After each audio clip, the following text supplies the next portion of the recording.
morning, everyone. Good morning. How y'all doing today? How are you? Glad to hear. I am tired. I'm glad it's Friday. Happy Friday, by the way. Happy September. Happy, yes, it is September. Did you see the game last night? I did not. Oh, it was huge. Was it full? Yeah. Okay, I did not know. It was this huge. Yeah, I was not informed. I wish I had seen it. Any questions before we get started today? Okay, a couple things. One, everyone should be in Brightspace by now. If you are not, please still let me know, but at this point, all of my lists look accurate for everyone who should be in there. Separately, Monday is Labor Day, and I believe the school is still technically open. I don't like that, so we're having no lecture that day. On Monday, no lecture on Monday. Yes. Doesn't PC cancel plot? Like, what is their reasoning? We get a lot of days off, so. I booked, so a couple of years ago, when COVID first hit, they tried this new idea where they compressed the semester. Basically, they gave you all the days off at the very end, so that everyone had exams done and went home at Thanksgiving and then stayed gone, just so that there was fewer days together in person in a row. Wasn't ideal, but I think that they keep some of that system by either starting the semester late or ending it early and just trimming out days off in the middle. It's not the best, because you need days off in between. But since since this school is a private school, they can just, holidays are really just a suggestion, unfortunately. Now, there will still be lab next week, unfortunately. But you will have lecture off on Monday. Sound fair? Yeah. Okay, I'll send out an email with a reminder of exactly how that works. So, no lecture on Monday. There will be lab next week, but it'll be a fun one because you get to use marble cannons. Now, before that, we do have to cover all of the related math to do them. So we've got a few more things we have to cover today before the weekend. I probably already asked this. Before that, any questions or concerns before we get started?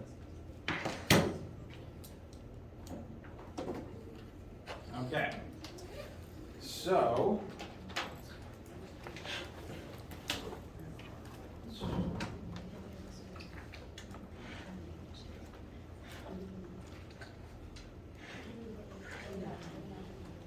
on Wednesday and Monday, throughout this week, we have described one-dimensional motion, and we have begun describing the math behind falling. What we talked about for falling is that when an object is in the state of free fall, and anything can be in free fall the second it is no longer supported by anything under it. That includes people, that includes projectiles, that includes anything that you've ever thrown, and includes yourself when you jump. As soon as you are in the state of free fall, you are automatically accelerating down at a rate of negative 9.8 meters per second squared. But this is very specifically only a y-axis acceleration. Gravity, on Earth at least, only pulls down, meaning that your falling does not affect your horizontal motion, as long as you are technically falling and not flying or gliding. Horizontal motion has no effect on vertical motion, and vice versa, as long as you are truly falling. This image here is freeze frame video of two balls dropped simultaneously.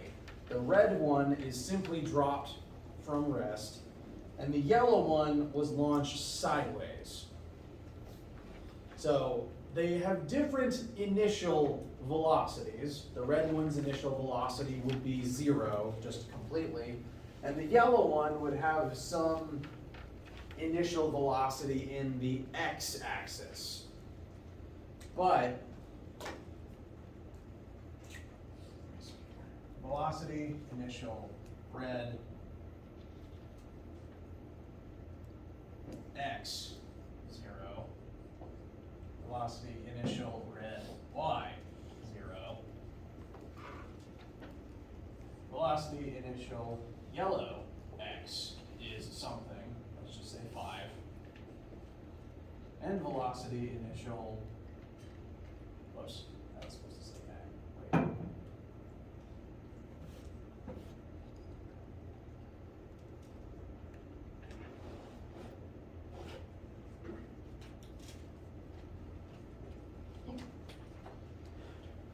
So these two objects have two different initial velocities. The yellow one is flicked sideways at some speed, let's just say 5 meters per second, for example. Bless you. The red one launches from rest. Notice, however, that the yellow one being launched sideways does not affect when it hits the ground, despite the fact that it is constantly moving sideways. It's keeping pace with the red one. And that's what these horizontal lines are here to try to demonstrate. Every single frame that passes, the two stay even with each other in the vertical axis. And that's because their initial vertical velocities are both 0, even though one of them has an initial x velocity. This is because, as we begin talking about two-dimensional motion, each axis, each dimension takes place separately. Falling, gravity does not care how fast you are moving sideways unless you're flying, in which case you're not falling anymore.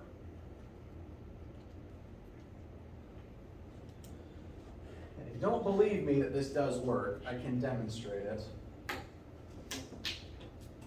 I'm going to drop the orange marker from rest, and I'm going to flick the green one sideways.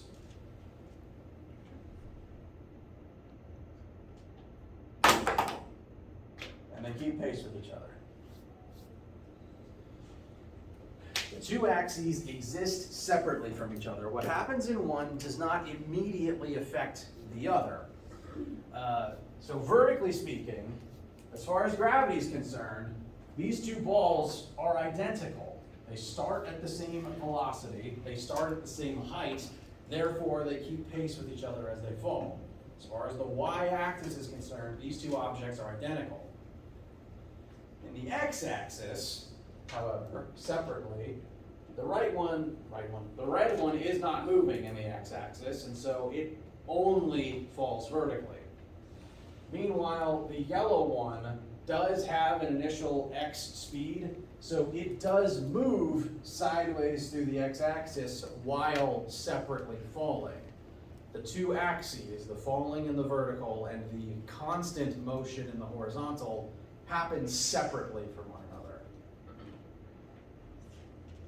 And that acceleration, that gravity that they both share, does not affect the yellow ball's horizontal motion. Notice the yellow ball is speeding up in the y-axis. Every frame, both objects get further and further away from the previous frame because they're getting faster. But in the horizontal axis, every single frame that passes, the yellow ball moves the same distance away from the previous frame. It's not speeding up in the horizontal axis. This initial x speed for the yellow ball remains constant. It's not speeding up sideways like it is speeding up down.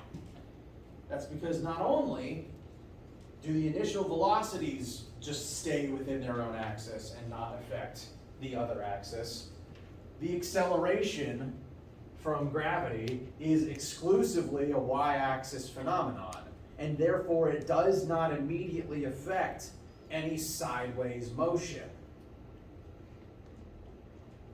Gravity only exists in the y-axis. It doesn't really stop your horizontal motion until you hit the ground, at which point you're not falling anymore, and so all bets are off. This is true of anything that counts as a projectile. And if I haven't said it out loud yet, the definition of a projectile is any object in the state of free fall. If you are not flying or having a parachute or gliding or attached to a bungee cord or something like that, you or the object in question are in the state of free fall. That includes anything you throw, and that also includes anything that you fire, like any projectiles. That does include arrows and bullets. They are technically falling. They're just moving sideways so fast that they hit something else before the ground. How does this feel so far? Okay. So, tracking projectile motion like this is going to be our first foray into two-dimensional vectors, two-dimensional motion. Because this yellow ball is moving in both the x and y axis at the same time, but separately. It's two separate motions that take place together. But when they take place together, they create this parabolic shape that you're used to when you throw something through the air. I am never going to catch that again. So, this is the motion that we are going to begin studying today, and it's the motion that you will utilize next week when you fire marble cannons in lab. Questions so far? All right.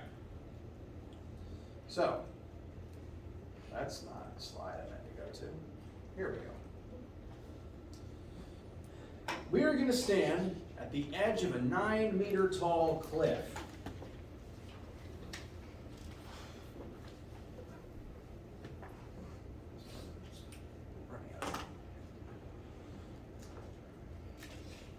We're going to stand at the edge of a 9-meter tall cliff. This one's also having a bad day. Grab all of them.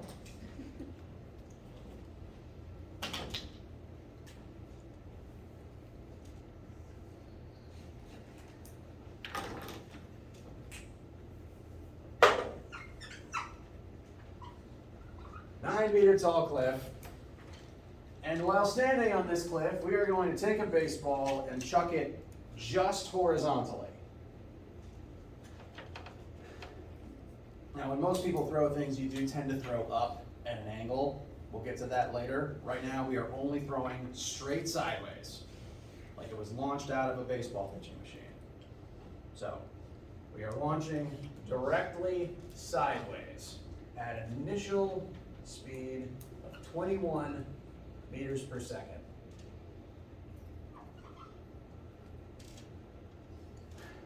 Now, whenever we do questions in here, I always recommend reading over the sample question. Drawing pictures is also very handy, so I usually count that as step 2. So here I've already drawn our cliff. Since we are trying to study reality here, I'm a very visual person. It helps me if I can visualize what's going on. Helps me keep my details straight. So here's our cliff. And then we start writing down what we know and what we don't know. I've already listed acceleration of gravity here, because that is what's going to cause the ball to accelerate in midair. This, even if the question doesn't tell us this number, this is a free assumption you can make as long as you're living on planet Earth. And I didn't specify that this is happening on Jupiter. The ball's initial speed, 21 meters per second.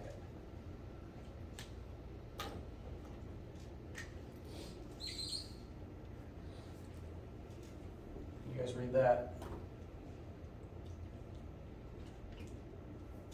So I need to squint it, so I'll just do it again. Forgive the color change. So the ball's initial speed is 21 meters per second. We're launching it off of a 9-meter tall cliff. So I'm going to call that our initial Y position at 9 meters in the air.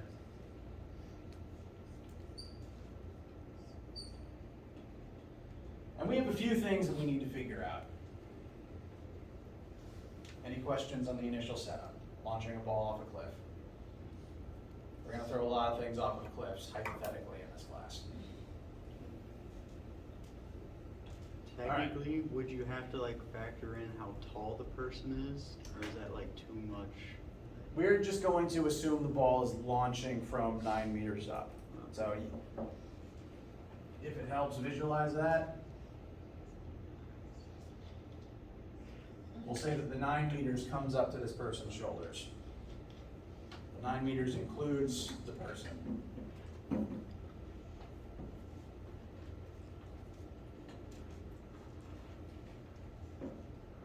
other questions? All right. First question.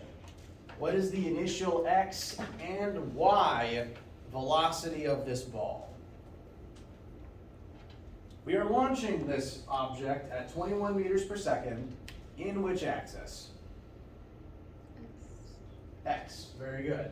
It's always helpful to label your axes. So here I'm going to write velocity initial x. Now, if all of this 21 meters per second is in the x-axis, what is the ball's initial y velocity? 0, precisely. It's not moving in the y-axis initially. We are launching it just sideways. It technically doesn't begin moving down until gravity takes over, after it leaves our hand. So separately, initial y velocity, so VIY is 0. It has no initial y speed until it begins the act of falling.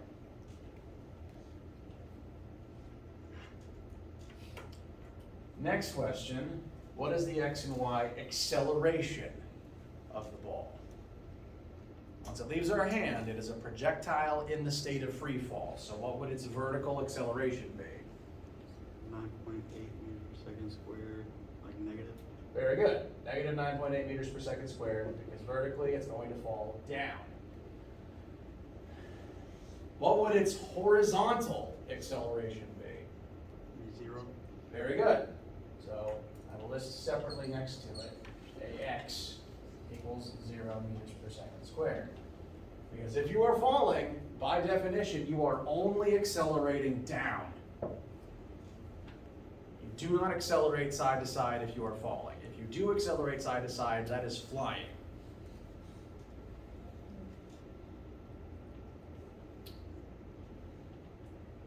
Or falling with style, optionally. But like, So, we've determined, I'm actually going to take this and move it over here instead.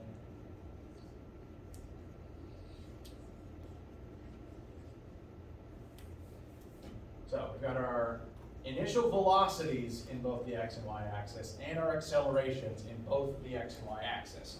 We're going to need to keep them labeled separately since, again, motion in one does not directly affect the other. That's why I've written out the two axes separately with labels. So, time for some math. How much time will pass before the ball hits the ground? We want to know time in the air. How much time passes between when the ball leaves our hands to when it strikes the ground?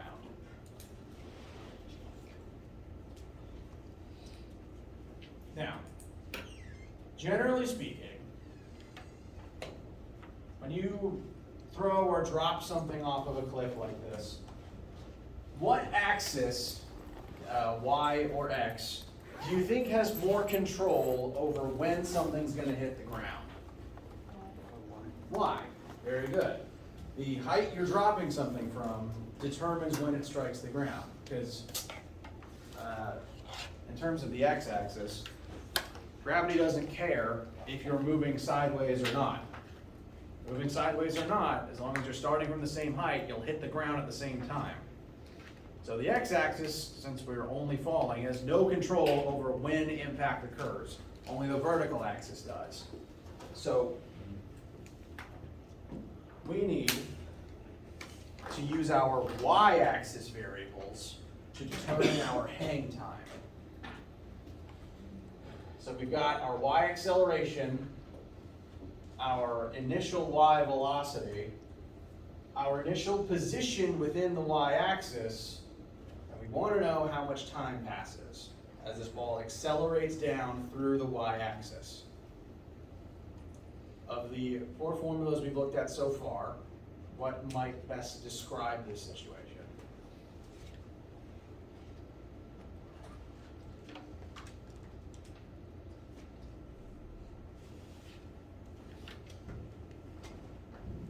The ball is displacing through vertical space as it is accelerating during the fall.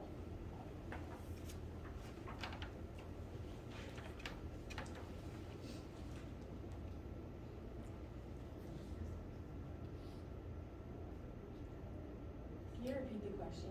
Yes. Considering that we know y acceleration, initial y velocity, initial y location, and we want to know how long the ball is in the air for, what formula that will best be utilized to help us find time? What formula describes this ball's motion as it is accelerating and displacing through the y-axis? Could we use the third one? We can use the third one. Excellent job. Formula 3 perfectly summarizes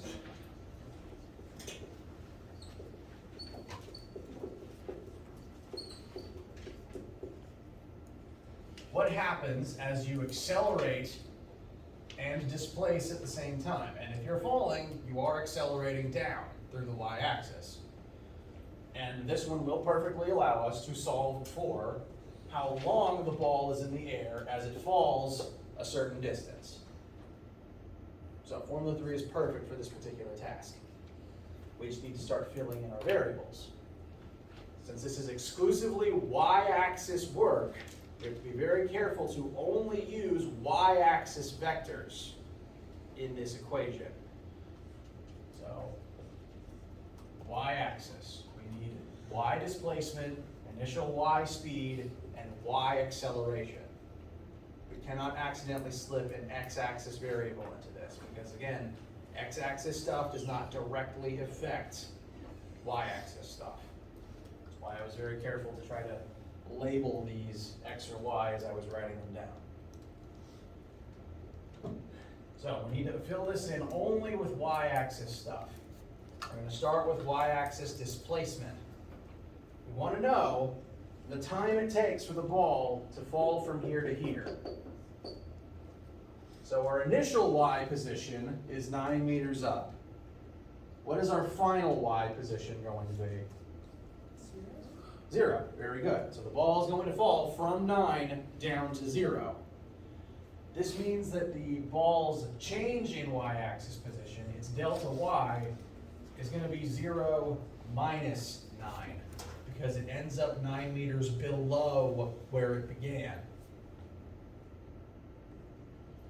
How's that feel? Delta anything is always final minus initial. It ends on the ground and it started 9 meters above. So its change in position is falling 9 meters down in the negative direction. So that's why it's going to end, that's why our delta y is functionally negative 9.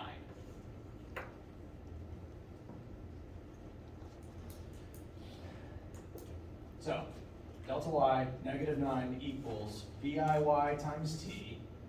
T is the unknown we're solving for, and we know what the ball's initial y velocity is.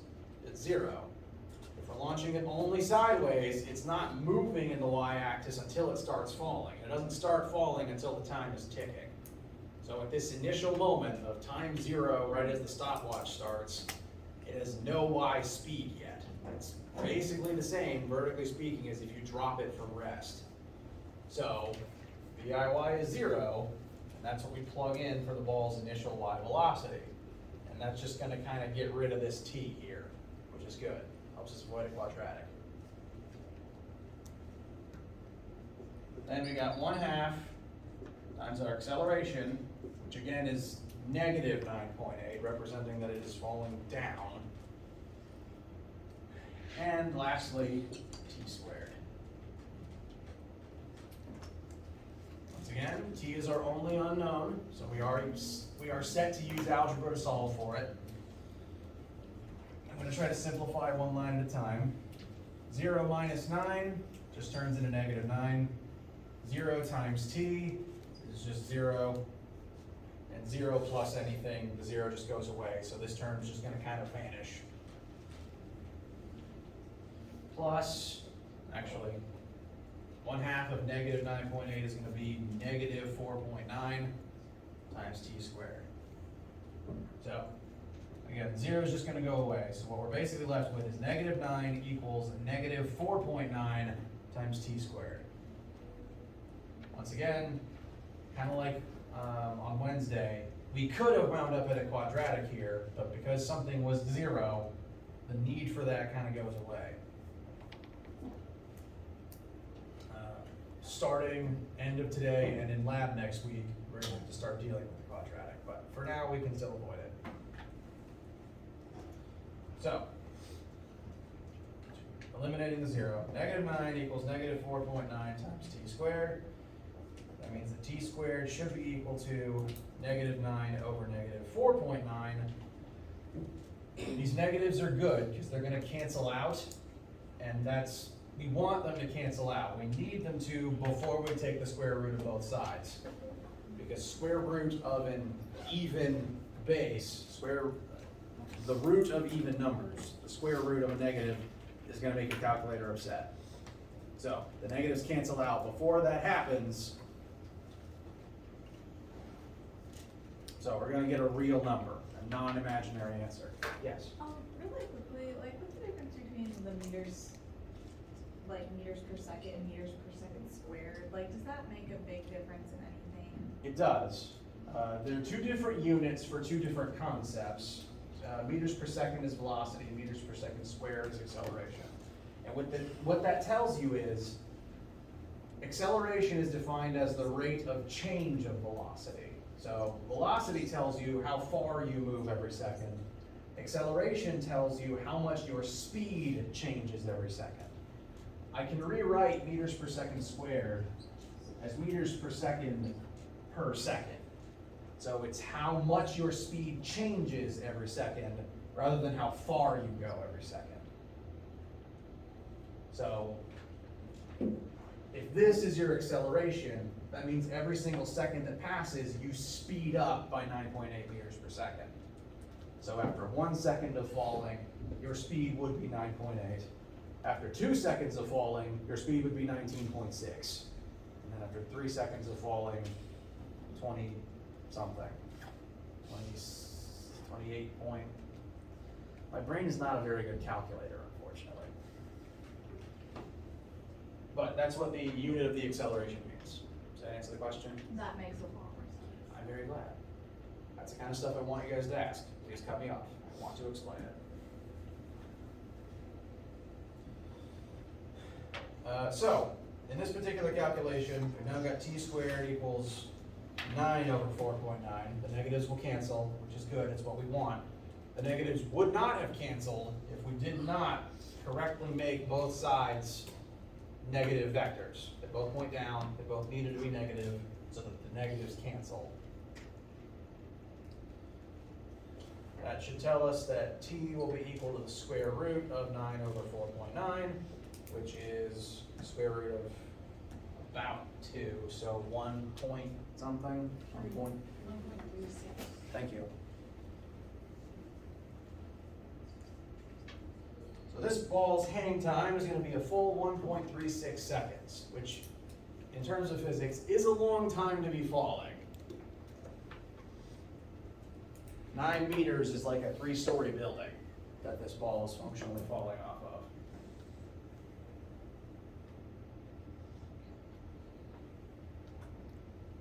So, that is how long that this object remains in the air as it falls. Questions so far? Okay. So, last question. How far away from the base of the cliff will the ball hit the ground? So we're kind of switching gears now. We use the vertical axis to calculate hang time, time in the air. And now we're going to use the horizontal axis to figure out where the ball is going to land.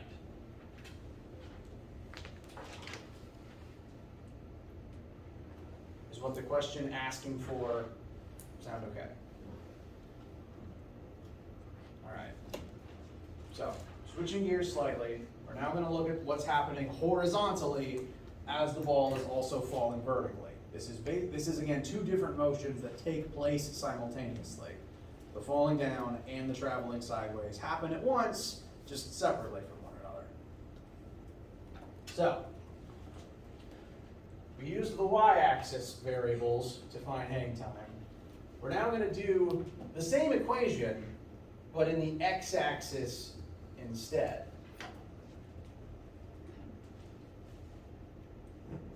So I'm labeling that we're working in the x-axis, so we only want to use vectors that have x in them instead of y. I'm going to rewrite the same formula. Delta x equals vix times time plus 1/2 ax t squared. I'm kind of picking the formula for us to demonstrate the difference between the two axes. Same formula is going to work, the math is just going to look slightly differently. In this specific case, delta x is the unknown we're solving for, because we want to know how far the ball goes horizontally. This is the, we call it the range of the projectile, just the horizontal distance from start to finish. And you want to make sure, if you're doing something like this, you want to make sure that your range is correct so that you actually land where you want to go. So delta x is what we're solving for, the horizontal distance the ball's going to travel. So that's going to be our unknown. Leave that as it is. But we are able to fill in everything else. The ball's initial x velocity is that 21 meters per second we haven't used yet. That's the speed that the ball is thrown sideways at the beginning. And that is multiplied by time. Now I said we can only use x-axis vectors here. But the thing about time is it isn't a vector. Time doesn't care about axis. The same time that you're falling is the same time that you have to move sideways. So even though we used the vertical axis to find time, since time is not a vector, it does not point in either the x or y axes. We can actually take this number we found and use it in the x-axis, since it's not a vector.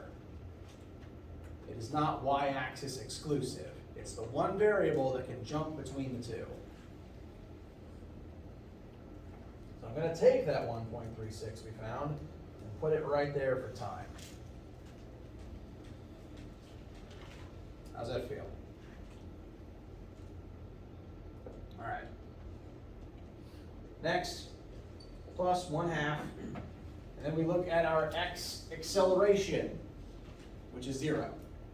If you are falling down, you are not accelerating sideways. You should never put this number directly into the x-axis, because this is always y, down.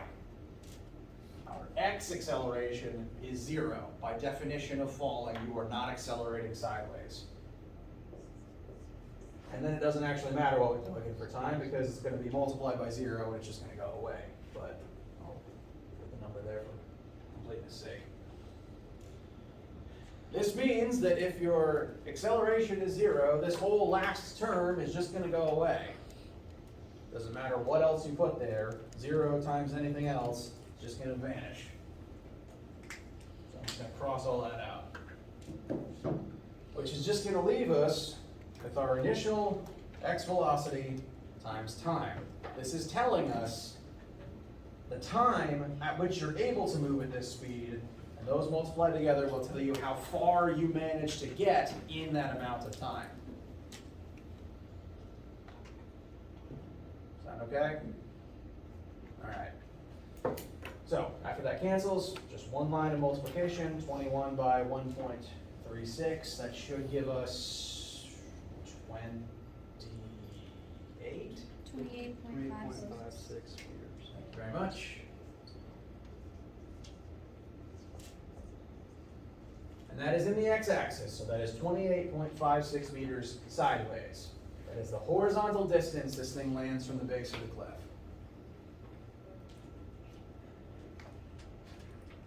Congratulations, you've just done the oldest and truest projectile motion math on Earth. People have been using this sort of thing for as long as we've been launching stuff. That includes throwing things, that includes arrows, that especially includes cannonballs. Because cannonballs are expensive, you don't want to miss.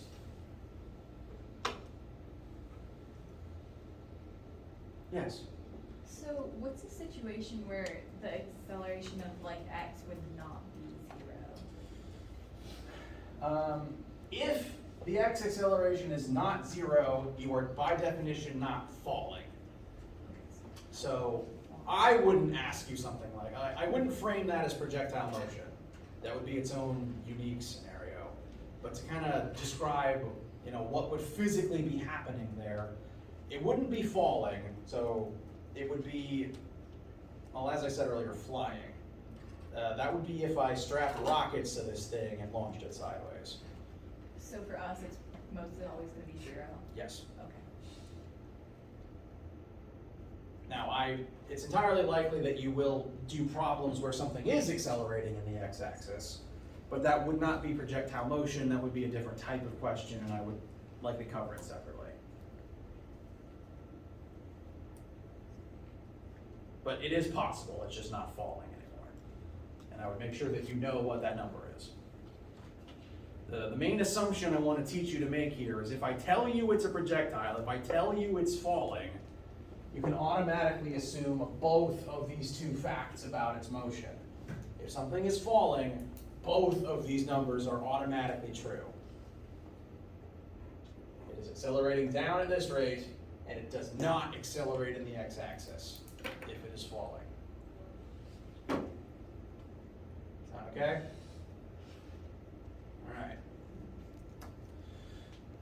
And as I said, we've been doing this type of math for literal millennia in order to make sure that we launch things and they hit where we want them to go. And it's the type of math that you'll be doing next week with our marble cannons. Feel comfortable? All right. Now, there's one more thing I want to cover today so that you're ready for next week.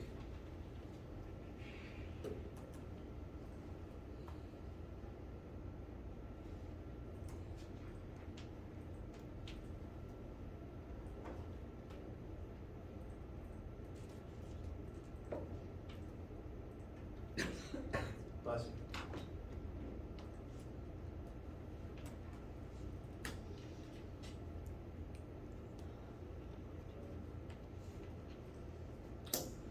And what I want to talk about is what happens if you do not launch something directly sideways. Because most humans, if you kind of track what your arm does when you throw something, you usually wind up and let it go right about here, correct?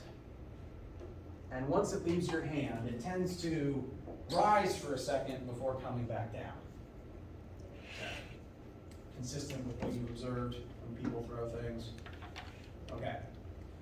Now what's happening there is that you are not just launching sideways, you're launching up and sideways simultaneously. And when you do that, the main difference in the math that we just performed is that your initial y velocity isn't 0 anymore. This is only true when you only launch sideways, or if you drop something from rest. This number is only true if you are only launching sideways or if you are dropping from rest. If you are throwing something upwards or downwards, this number is not 0 anymore. And we need to talk about what we do in that situation. Because again, humans do have a tendency to do this instead of just launching sideways.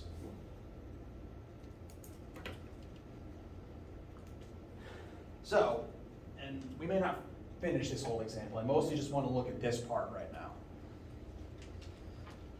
This right here is an example of something being launched at an angle. We know the speed it is firing at, 100 meters per second, but instead of pointing out or even straight up, it's pointing at a 75-degree angle, which means it's not only going to travel forwards, it is going to launch upwards at a non-zero speed at the same time.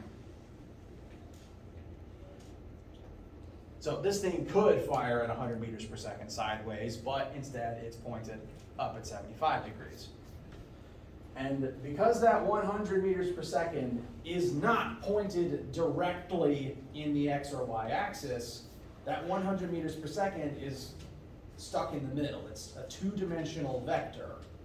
It's 100 meters per second for its magnitude, and its direction is 75 degrees above the horizontal.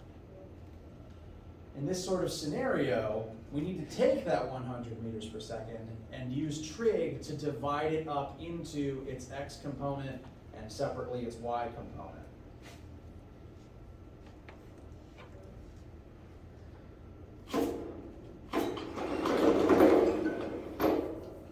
And that means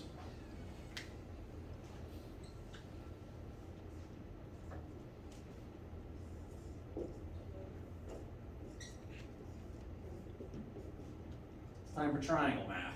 There's going to be a lot of triangles in this class. I try to make it as straightforward as I can. I like this stuff, but you're entitled to your opinion about it. So, our 100 meters per second forms the hypotenuse of the right triangle that we have created.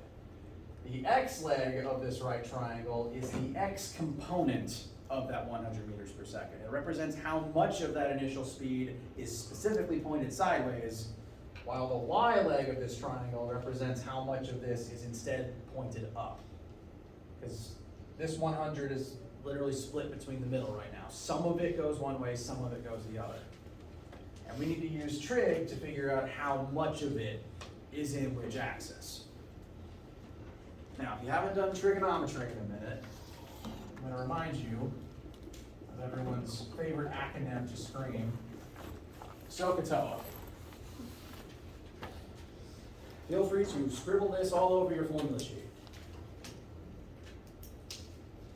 This acronym stands for sine, opposite, hypotenuse, cosine, adjacent, hypotenuse,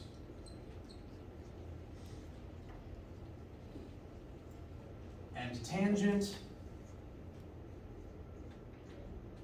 opposite, adjacent.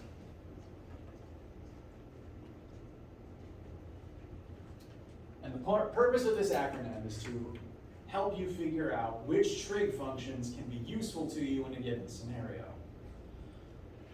Each of these three parts, I spaced them out for a reason.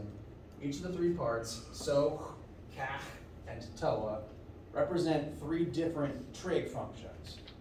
They're written out as words here, but for the sake of your notes, I'm also going to write out their math forms. Sine of an angle equals the opposite, that's supposed to be an O, the opposite leg over the hypotenuse leg. Cosine of an angle is going to equal the adjacent leg over the hypotenuse leg. And tangent of an angle is going to equal the opposite leg over the adjacent leg. And each of these functions are designed to help you figure out the remaining legs and angles of right triangles. Specifically only right triangles. This does not work if it isn't a right triangle, but any triangle I give you in this class is going to be a right triangle. Because here, notice the x and y axes are always at 90 degrees from each other. So, as practice, I'm real quickly going to calculate VIX and VIY based on the two pieces of information we have here to start with. We know the 100 meters per second, and that is the hypotenuse leg. Hypotenuse is always the slanted leg. And we know this as our starting angle. This particular angle is 75 degrees. So from that angle's perspective, you are always allowed to draw these lines on your triangle. From this angle's perspective, the leg adjacent to this angle is going to be the x-axis. So right here, adjacent. The adjacent leg is always the leg touching the angle that isn't the hypotenuse. Hypotenuse is its own special category.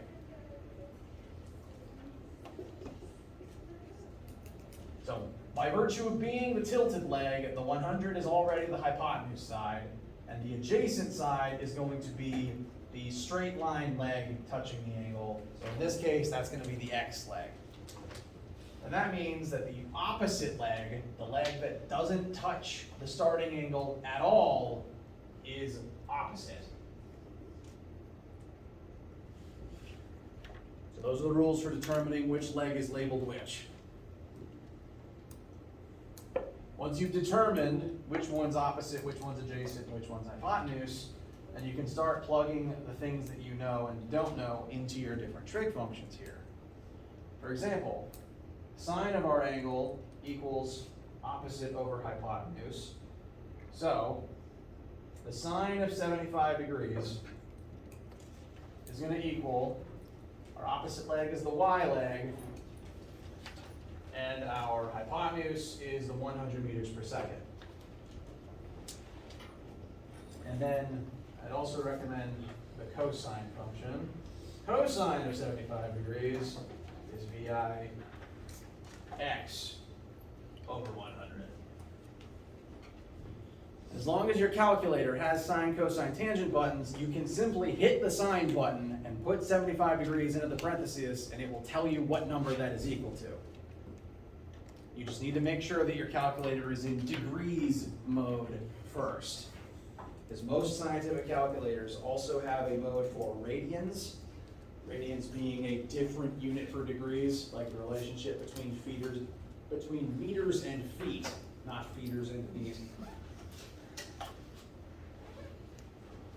So, as long as I'm in degrees mode, which you can check if you have a similar model to mine, if you hit the mode button, you should see which one's highlighted between radians and degrees.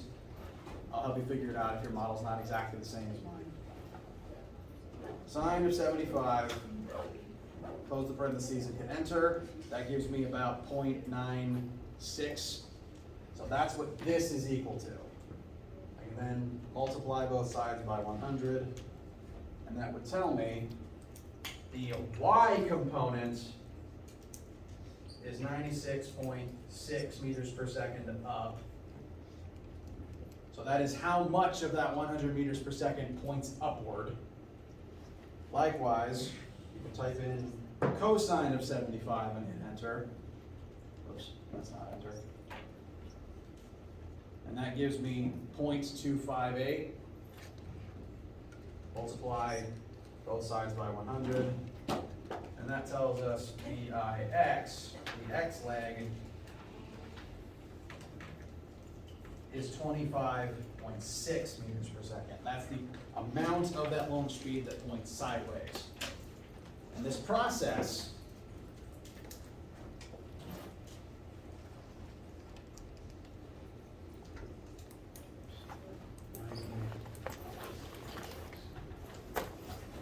will help you take a angled launch speed, divvy it up into its components, and then those components are what go here.